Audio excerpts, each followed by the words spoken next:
Hey guys, Mrs. Rainey here.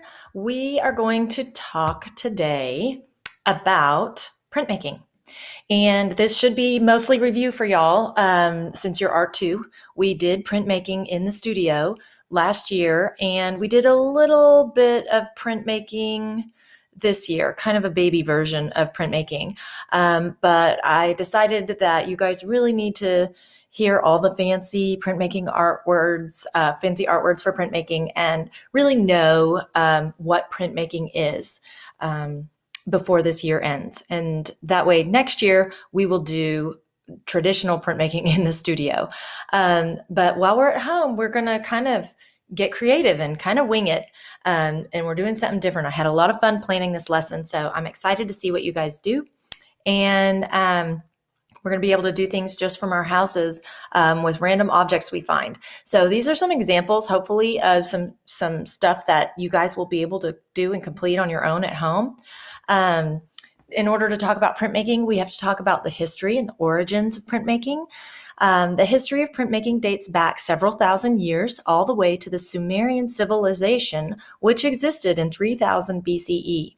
This plate right here is an impression from a cylinder seal from Babylonia in 8th century BCE. So remember, BCE means before the Common Era. So that's, 3000 BCE would be 3000 years prior to when we started, and then started counting to 2000 years because we're in 2020 now. So super old. Printmaking is definitely something that we have been doing since the dawn of time. All right, so if you want to learn more, when you're in the slideshow, you can click on the Britannica link and you can dig a little deeper. So what is printmaking? There are four main types of printmaking. There's relief, which is what we usually do in the art room. If you were with me last year and you carved into a styrofoam block and you created a print in the art room, you did a relief print. That's what that was. Some kinds of blocks that people will carve into are wood or linoleum. And then the next kind that artists typically do is intaglio, or etching and engraving. And then there's lithography and silk screening, which is screen printing. So if any of y'all have ever worn a shirt with writing on it, typically whenever we put writing on a shirt, we're using the silk screen process or screen printing process. So all of those are really neat traditional ways that artists do printmaking. But for e-learning, we're going to explore the oldest form of printmaking, which is texture rubbings. If you're watching this slideshow on your own, or if you start by watching this screencastify where I'm explaining it, I think that's wonderful. But when you get on your own, if you click on this video and play it, it's very informative. It's about 5 minutes long, and it's very informative, and she walks you all the way through the printmaking process. All right, so now for some of our fancy printmaking art words. Descriptions of the printmaking processes. So intaglio usually involves a metal plate, acid, or ink. Ink is rubbed onto a plate and wiped away, so the ink only stays in the grooves of the plate. Under pressure of a press, the ink is forced out of the plate and onto paper. Lithography. Areas of stone or metal plates are treated so ink will be retained by certain areas. And then relief is highlighted in red here because that's the type of printmaking we typically do in the art room. The relief, at least in middle school art, if you stay with art in high school, you'll do some more stuff. You might even get to do wood or intaglio. But anyways, in relief, woodcut linoleum or styrofoam, the image is cut away from the block. The remaining surface is inked and pressed onto paper. Screen printing is when ink is forced through a screen and onto paper or fabric like a t-shirt by a squeegee. Okay, so hopefully you guys remember this from last year, but money, money, money. Did you know that artists are responsible for designing and updating our nation's money? Pretty cool, huh? Intaglio printmaking is the method used to print all of our currency here in the USA. So this is a video about the money factory and the printing process that's used at the money factory. We actually only have 2 money factories in our entire nation. One of them is in Washington, D.C. I think actually it's in Maryland, just outside the D.C. area. And then the other one is right here in Texas, and it's even in Fort Worth, Texas. So it's not that far. These intaglio artists are the people who design and update our money. They keep the printing plates fresh so that we can keep printing all those bills. And they have a really neat job. In fact, they actually come to the Money Factory here in Fort Worth twice a year, and they put on a demonstration of how they do their artwork and how they do the design the money and the plates for the money. And it's really neat. If you ever get a chance to go, they typically come in the summer. If you ever get a chance to go to the Money Factory in Fort Worth, I highly recommend you go while the intaglio artists are there. It's a busy week and a busy time for them, but it's totally worth it. I would show you guys pictures. I took my son a few years back, and they don't allow any cameras or any phones at all. It's totally like next level security. Okay, texture rubbings in printmaking. Rubbing is one of the most universal and perhaps the oldest of the techniques used in printmaking. Rubbings are made by carefully pressing paper onto a carved or incised surface so that the paper conforms to the features to be copied. So you can see here in this example, it looks like they've done some paper clips, a bobby pin, a quarter. People have actually been rubbing money for coins for decades and decades, just probably since the dawn of time. So it looks like they're using maybe like a thicker, fatter crayon, like a black crayon to do that. All you guys really need for this assignment is a pencil and a piece of paper, but I'll get to that later. If you have more than that, then yeah, definitely add color or use your charcoal. If you have any art supplies at home, go for it. This video here is what you can watch Mrs. Rainey create texture rubbings. So I create all sorts of rubbings. I kind of work on a little butterfly there and show some different ways that you can draw out, an insect or an animal. This video is definitely worth watching. It's about 9 minutes long. So I recommend that when you're viewing the slideshow on your own, you go ahead and watch that video. All right, so if we were back in the VMS studio and we were printmaking with linoleum or styrofoam, these are the tools we would use. We would use a lino cutter in our linoleum block or a pencil in our styrofoam block. We would use the Baron. We would use the brayer. Hopefully this is all coming back to you guys and you all remember this. We would get our brayer all full of ink. We would ink it up with the block printing ink, and then we would roll it on that piece of styrofoam or linoleum. And then we would put that on the piece of paper and we would take our print from that. So block printing ink is what we use typically with relief printing, and it is a stickier, thicker ink. It's not paint. We do that so that we can get a really good print, and so that the print can't just be washed away. All right, so since we're not at the school and we're e-learning, our printmaking tools are going to be things we can find around our homes. So you can see here this picture on the left.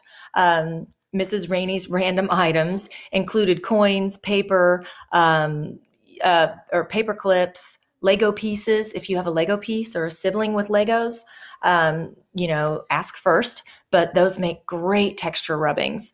I used a medal. If any of you have won a medal or any tournaments that you've been in, gymnastics, soccer, whatever, medals make awesome things to rub. You just put a piece of paper over it and then use your pencil or your crayon or whatever to rub the top of it, and you can get an impression of that medal. It's really neat. Cardboard. If you peel away that thin layer of cardboard, it exposes this kind of ridged inner layer, and that makes a terrific base. I got a package from Amazon the other day and just peeled the flap off and peeled that outer layer, that thin outer layer off, and it was, super easy and free. So this comb also is great. This lid was a lid to a candle, and it had this neat diamond plate pattern in it, or not diamond plate, but a diamond pattern in it. And there's actually a fancy artwork for this diamond pattern. It's called harlequin. And I love the harlequin pattern. So I saw that and thought, ooh, I bet that'll turn out neat. And it did. This picture on the right, all you really need to complete this assignment is a pencil and a piece of paper. As long as you have a pencil and a piece of paper, you can do this assignment. Even if you don't have any random objects laying around your house, you can put that piece of paper over your wall. The wall is textured. You can go outside on your front porch, and you can, people do sidewalk rubbings and street rubbings all the time. So, you can do the brick on the side of your house. You can do the sidewalk right in front of your house or off your porch or whatever. So it's more fun, I think, if you have, some random items that you can find around the house. But if not, there's no excuses. We can all find something to do for this assignment. If you have crayons, those make great. And when we were little, we all probably remember putting a leaf under the paper and using a crayon to rub color over it, and it makes that nice rubbing. If you have a white crayon and you go over one of these textures and then you use watercolor around it, that white crayon creates like a resist and can turn out really neat and fantastic. So if you have any of these extra supplies, colored pencils, whatever at home, feel free to use those. You don't have to do, most of the examples you're going to see are just graphite pencil, but you don't have to do it in pencil. You can add color. The other thing that's pretty important, if you've got it, would be either the eraser on your pencil or another eraser. You can do some things where you tone the page or you erase out. You can actually draw. After you do your texture, you can draw with your eraser. It's really cool. Okay, so this is how to make a DIY, do-it-yourself, texture rubbing plate. So this is not mandatory. This part of the assignment is totally, purely optional. I just thought it would be something fun if you have these items laying around your house. If you have any liquid glue, and I just used an old box of crackers and cut it up, a granola box or cereal box will work. If you have scissors, a cardboard box, and liquid glue, you can either draw out a picture or a scene, or you can just do random designs with glue. Let it dry completely overnight, and then try the texture rubbing technique with paper and pencils over it. The sky's the limit, guys. You guys can, we can do a whole bunch of really creative stuff with the materials we have on hand. Okay, these are examples of texture rubbings. This is basically what part 1 of your assignment is going to be this week. We're sticking with the 2-week format where part 1 is going to be like a warm-up or a primer, something to prepare you for the final assignment. So part 1 is going to be due at the end of this week on the 26th of April. And then part 2 is going to be your whole final project, your actual assignment, and it's going to be due on the 3rd of May. So part 1, you're going to submit, you guys actually only need 4 texture rubbings. We'll get to that in a minute, but you'll submit that, just a picture, just like one of these pictures with your rubbings and your name and your signature at the bottom. We'll go over that as well. You can see here's how that candle lid turned out. Here's the corrugated cardboard. The comb turned out really neat. All right, so Art 2 project guidelines. These are your project guidelines. You must create an original work of art using the technique of rubbing. You must use a minimum of 4 different textures from rubbing within your work of art. You need to do your own rubbings, okay? I don't want anybody to screenshot someone else's rubbing off the internet and, send me a picture of some, texture plate that's, on the internet. You need to do your own rubbings, okay? So your own texture rubbings, and submit those to me. All right, your work of art must be a landscape with a clearly defined foreground, middle ground, and background. If you forgot what a landscape is, you can click here. Let's click here and see if this will come up. All right, hopefully we all remember what landscape art is. Landscape art is the depiction of landscapes in art, natural scenery such as mountains, valleys, trees, rivers, and forests. So an outdoor scene, okay, with a nice composition. How is it arranged on the page? Landscape art typically incorporates atmospheric perspective. When creating landscape art, be sure to clearly define the following 3 main components: foreground, middle ground, and background. This should all be reviewed for you guys. We talked about this last year in Art 1. We also have discussed landscape art and foreground, middle ground, and background this year, earlier in the year. But I did want to go ahead and put this in in the slideshow just in case anybody needed a refresher. So notice here that the foreground or the front, I remember foreground, F for front, the foreground is always in the front of your picture, and that is always going to be the darkest. Same here. Do you see in this landscape right here how dark it is in the foreground? And then gradually, you're going to get a little bit lighter in the middle ground and even lighter in the background. Same thing is true here. It gets lighter here, and then these mountains way off in the distance are very hazy and very light. Okay? So you guys are going to create a landscape using your 4 different types of texture rubbing. You don't have to make, the whole thing doesn't have to be texture rubbing. You just have to incorporate those 4 different textures that you decide on within your work somewhere, somehow. Okay? All work submitted must have your signature in the bottom right corner and the year 20 or 2020. Handwritten signatures only, no digital signatures. Okay, so when we go back here, when you submit your photo of your texture rubbing example, you can see here Mrs. Rainey's signature is in the bottom right corner. All right, so I need to see that. No digital signatures. It must be your handwritten signature. All right, so part 1, you must submit a sample of 4 different textures you created through rubbing. So just like those pictures we just clicked on. So that's what I want to see. That's due this Sunday, April 26th before 11:59 p.m. Part 2, your final assignment is the completed rubbing of a landscape with a clearly defined foreground, middle ground, and background.